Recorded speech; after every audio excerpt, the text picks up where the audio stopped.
I'm Scott Ott, and here's a thought. For years, the skeptics have said that a utopian society is impossible, and even if it were possible, that progressive policies could never bring it to pass.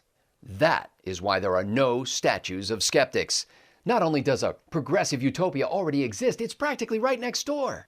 Just as in Sir Thomas More's 500-year-old book, the modern-day utopia lies in the Atlantic Ocean, surrounded by crystalline emerald blue waters, fringed by white sand beaches, carpeted with lush vegetation. Its very name means wealthy port. You may have read about it in the news. This modern utopia, where progressive ideals have reached their zenith, is called Puerto Rico.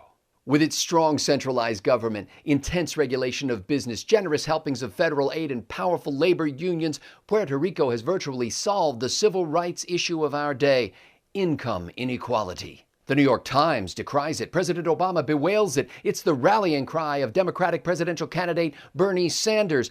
Making income more equal is such an important issue that Hillary Clinton would even believe in it if she believed in anything. Well, because the happy people of this idyllic land are U.S. citizens, Puerto Rico falls under the same federal minimum wage as the states, thanks to lobbying in the 1930s and 1970s by the major labor unions, which were doing everything they could to protect Puerto Ricans from the ravages of prosperity.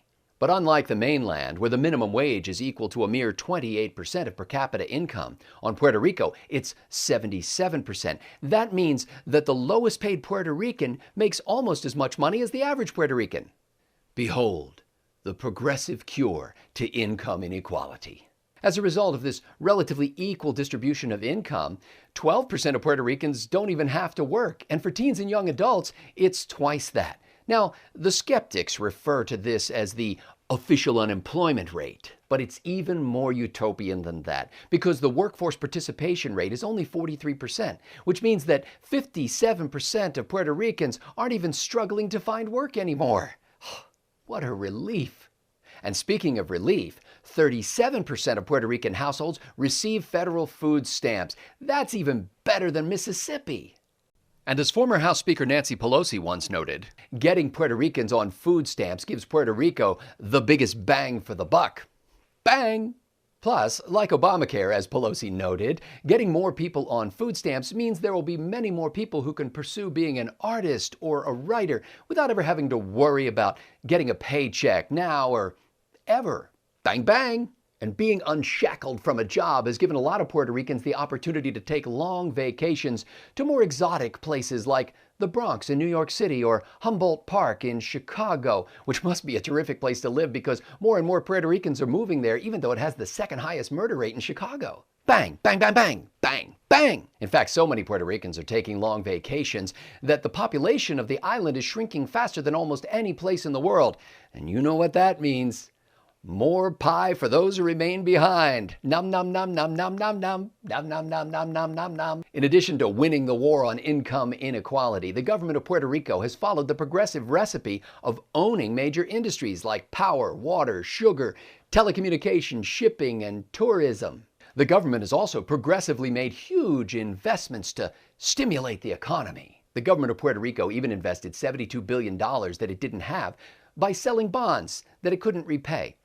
But it can't repay them only because, in the words of Governor Alejandro Garcia Padilla, the debt is unpayable.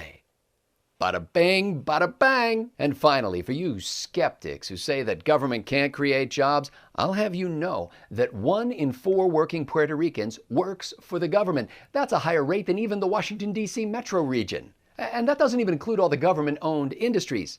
Although I think it does include all the non-essential employees, which seems like a distinction without a difference. This is just the kind of progress that progressives would like to see everywhere.